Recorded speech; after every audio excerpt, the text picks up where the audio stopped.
La Sfânta Ana Mică trăiam ca în viața de obște și mâncam împreună. Masa noastră era făcută din 2 scânduri și un carton deasupra. Și fiindcă nu-l spălam niciodată, ci numai îl ștergeam de fărâmituri, era plin de muște. Niciodată starețul nu ne îngăduia să-l spălăm. Nu, să nu-l atingeți deloc, spunea el. Mâncam de 2 ori pe zi, în afară de luni, miercuri și vineri. Dar ostenelile erau atât de mari încât nu se prindea nimic de noi. Atât de mare era osteneala din timpul zilei și al nopții, căratul greutăților, metanile, privegherile, încât atunci când se lumina de ziua aveam o foame. Cu toate acestea, dimineața mâncam doar câteva măsline, usturoi și puțin posmag. Doar după amiază aveam masa obișnuită. Însă atunci când era duminică sau vreo sărbătoare, aveam de 2 ori masă. Starețul împărțea mâncarea după nevoia fiecăruia. Cu adevărat era o făclie de discernământ. În general, în viața sa ascetică era foarte aspru și neînduplecat. A iubi cu tot sufletul său postul, privegherea, rugăciunea. Pâinea și mâncarea sa erau întotdeauna cântărite. Nu mânca niciodată mâncare proaspătă, dacă știa că mai erau rămășițe din zilele trecute. Cu toate acestea, în ceea ce privește mâncarea, cu noi tinerii era mai îngăduitor. Știa că postul nu este un scop în sine, ci un mijloc și un ajutor în nevoințele ascetice. Și fiindcă programul nostru era atât de aspru și vedea și neputința noastră trupească, a socotit că trebuie să facă pogorământ cu noi. Dar încăduința lui părea că se termină odată cu acest pogorământ. În afară de această privință era foarte aspru. Nu că nu ar fi știut să ierte greșelile sau să rabde neputințele, dar voia ca noi să înrolăm toate puterile sufletești și trupești în lucrarea nevoinței. Starețul ne spunea: tot ceea ce nu dăm ca să folosească Dumnezeu, folosește vrăjmașul.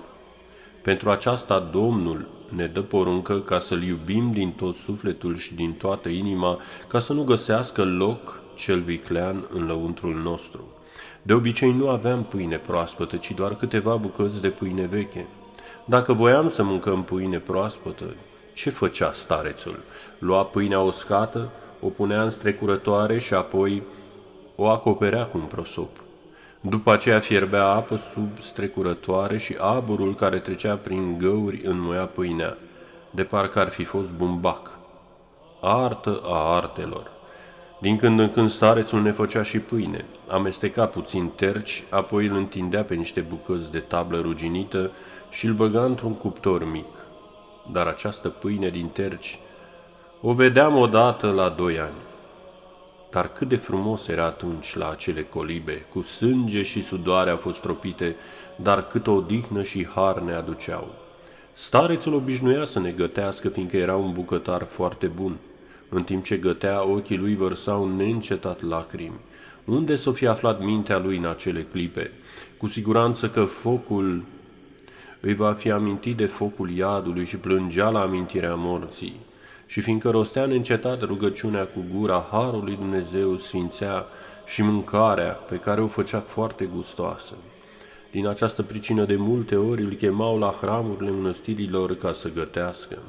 Desigur, de obicei nu mergea, dar uneori îl luau părinții. Uneori veneau străini și le plăcea foarte mult mâncarea noastră. Ce mâncare minunată este aceasta? Întrebau uimiți. Ce mâncare? Mâncare de post era făcută uneori cu tahin, pastă obținută din semințe de susan, alteori cu fasole, dar atât de gustoase le făcea încât nici măcar o mâncare de pește nu i-ar fi încântat. Rugăciunea și binecuvântarea starețului erau cele care făceau mâncarea gustoasă. Acolo unde există lucrarea lui Dumnezeu, acolo și mâncarea este dulce ca mierea. Odată l-am întrebat pe stareț: ce este aceasta și de ce se întâmplă? Este lucrarea lui Dumnezeu și a rugăciunii. Dacă se face rugăciune, se binecuvintează toate. Gheronda, în fiecare zi mâncăm de post, și pește să mâncăm are gust de miere, și pâine uscată să mănânc are gust de miere, fasole să mănânc și tot gust de miere are. Linte de mănânc miere este. Așa este pentru cel care are o stare duhovnicească bună, orice ar mânca, nu există mâncare mai bună. Din aceasta poate cineva să înțeleagă starea duhovnicească a unui călugăr. Precum spunea un oarecare sfânt că la o masă unul mânca miere, altul necurății, altul spini, altul o travă, potrivit cu starea fiecăruia.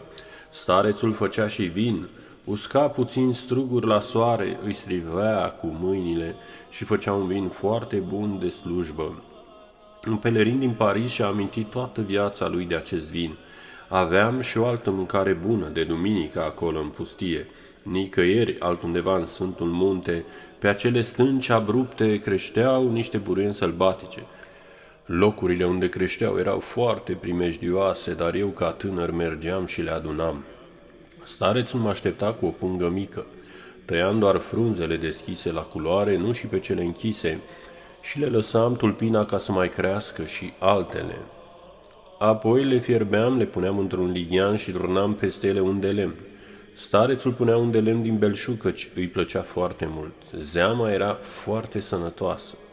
Rare ori, dacă aveam împreună cu aceste buruieni, mâncam la masa de seară morun prăjit, sau scrumbie prăjită, sau crudă.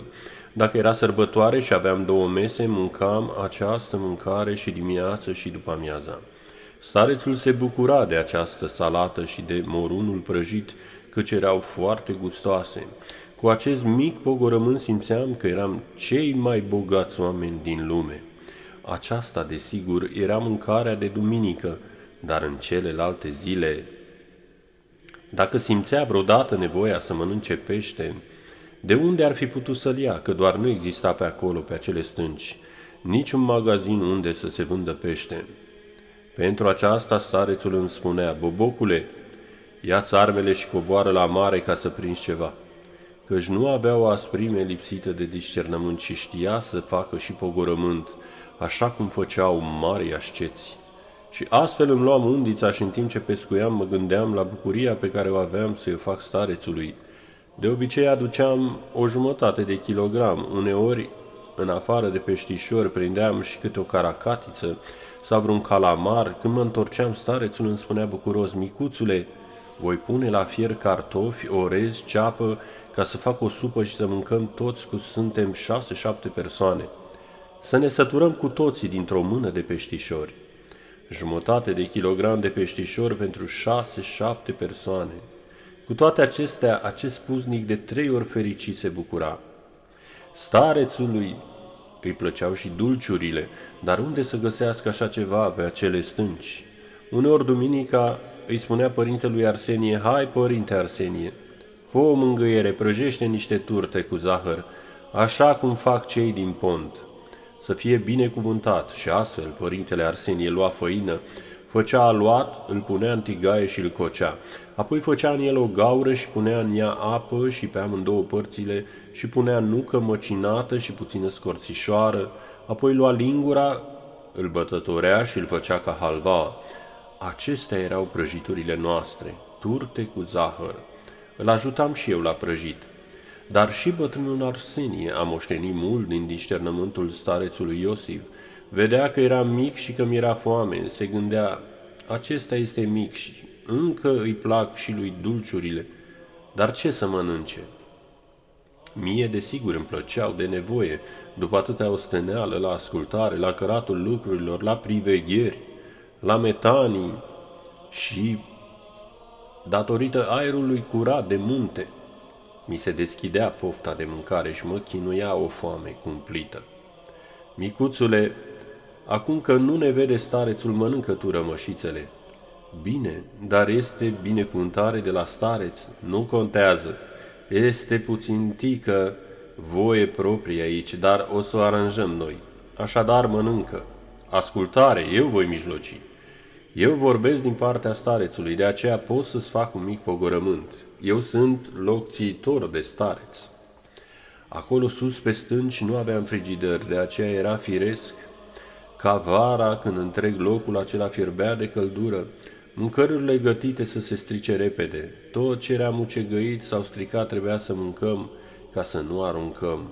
Starețul era primul care dădea pildă mâncând ce era putred. Și pentru ca să nu aruncăm nimic, punea pe deasupra în mâncare și toate uleiurile ce fuseseră folosite la prăjit. Dacă existau sardelele puse la sare, le tăia bucăți și le punea la ardei umpluți, așa sărate cum erau. Însă eu, după ce mâncam, puțin vomitam. Când starețul vedea, îmi spunea, bine, nu o să mai pun. Data următoare, iarăși vomitam. Am pus puțin, spunea starețul. Iarăși te-a deranjat? Ei, atunci nu am să mai pun deloc. Și deși aceasta era tactica starețului, niciodată nu ne-am intoxicat. Ne-a păzit Dumnezeu pentru rugăciunile lui.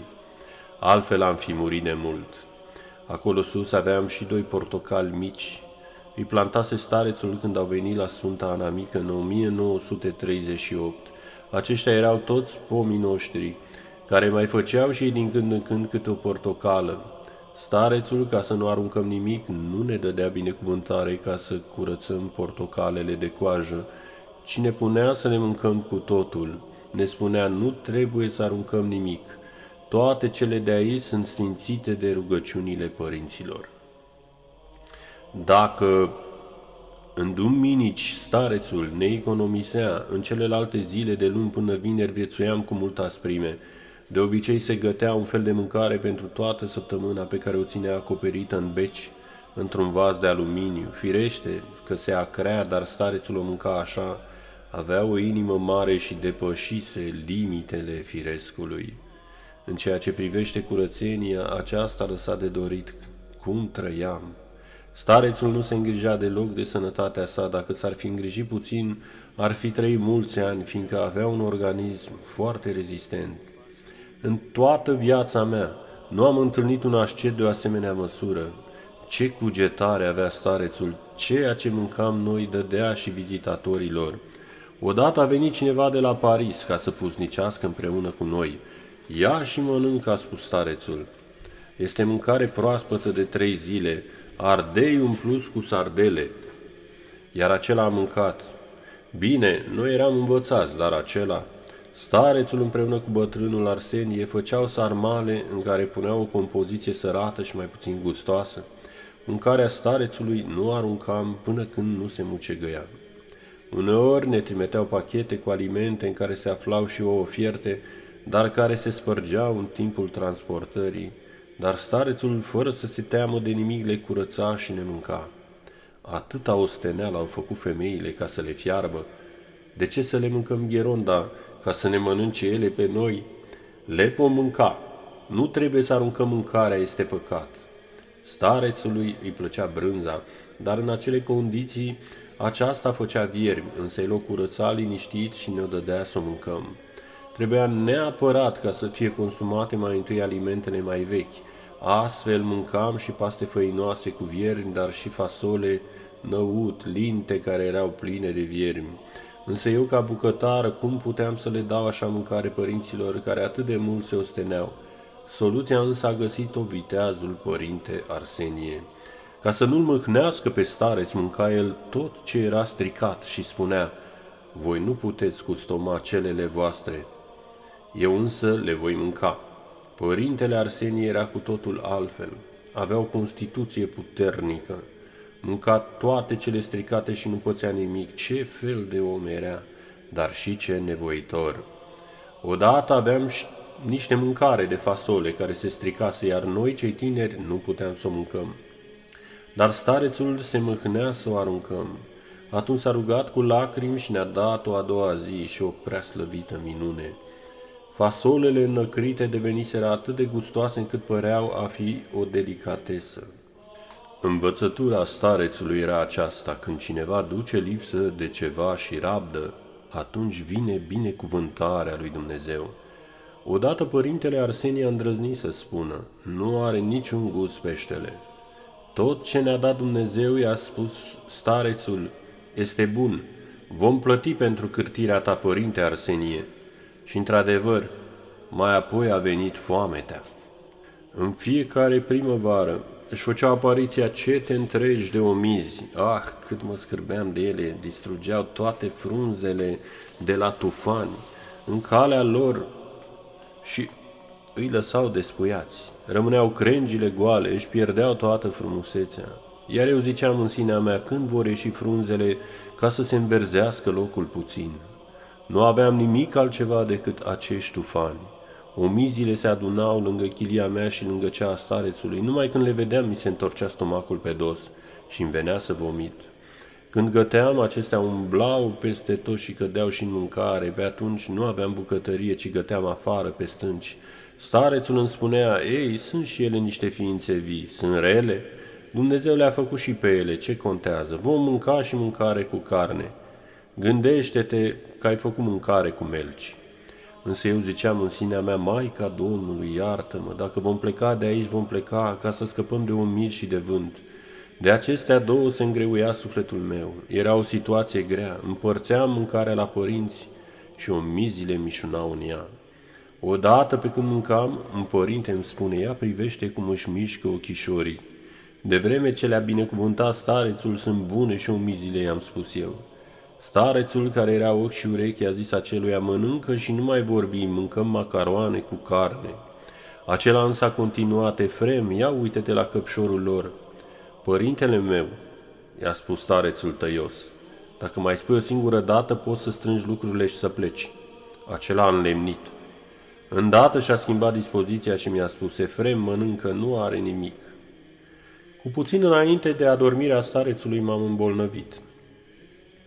Dar fiindcă am făcut ascultare de stareț, nu am mers la medic, însă atunci când l-am întrebat ce să fac după adormirea lui, el mi-a răspuns, tu ești un copil bolnăvicios, vei merge și la medic. Nu ține seama de ce am făcut eu și părintele Arsenie. Tu ești bolnăvicios. Dacă vei avea nevoie de medic și de medicamente, să te folosești de ele. Această lecție nu am reușit să o învăț atâția ani, ci abia acum la bătrânețe. Acum când am ajuns la sfârșit, văd că trebuie să fiu mai îngăduitor în ceea ce privește medicii și medicamentele. Această ascultare pare a fi cam aspră, dar poartă în sine duhul mucenicesc al răbdării și al lepădării de sine, desăvârșita încredere în pronia lui Dumnezeu și îndrăznirea starețului în rugăciune. Știa starețul Iosif ce face, fiindcă avea înțelepciunea cea după Dumnezeu, căci în aceste osteneli, în nevoințe ascetice, aspre, se afla ascunsă comoara harului dumnezeiesc. Trăirile sale mucenicești pe care le-a avut în pustia Sfântului Vasilie, împreună cu nectarul harului dumnezeiesc și cu experiențele suișirilor dumnezeiești, Sfântul Stareț Iosif voia să le învistierească și în inimile tinerilor săi ucenici, căci era un testament ceresc ce trebuia să fie încredințat și generațiilor viitoare. Tradiția palamită trebuia transmisă neschimbată. În fiecare zi trebuia să cărăm ceva, mașini nu existau, iar acolo unde locuiam, catării nu puteau să urce. Nisip, lemne, pietre, alimente, tot ce era nevoie trebuia să cărăm cu spatele. Ostenelile și greutățile erau multe. De pildă, starețul ne trimitea ca să te îmbrazi pe Aton și să-i aducem de la o distanță de câteva ore departare. Urcam și coboram văi și tăiam fiecare câte 2 copaci, după care îi căram, trecând printre stânci primejdioase și cărări neumblate, și îi aduceam la colibele noastre ca să ne zidim chiliile. Ore întregi de mers pe jos, porneam dimineața și ne întorceam la apusul soarelui. Când urcam de la mare, cu greutate în spate, sudoarea curgea și roaie, fiindcă toate le căram în spate cu multă osteneală. Colibele noastre au fost zidite cu propriul nostru sânge. Ne puneam în minte toate gândurile cele bune și astfel ne bucuram când ridicam greutăți. Această osteneală și sudoare este asemenea sângelui mucenicesc. Cugetam în sinea mea.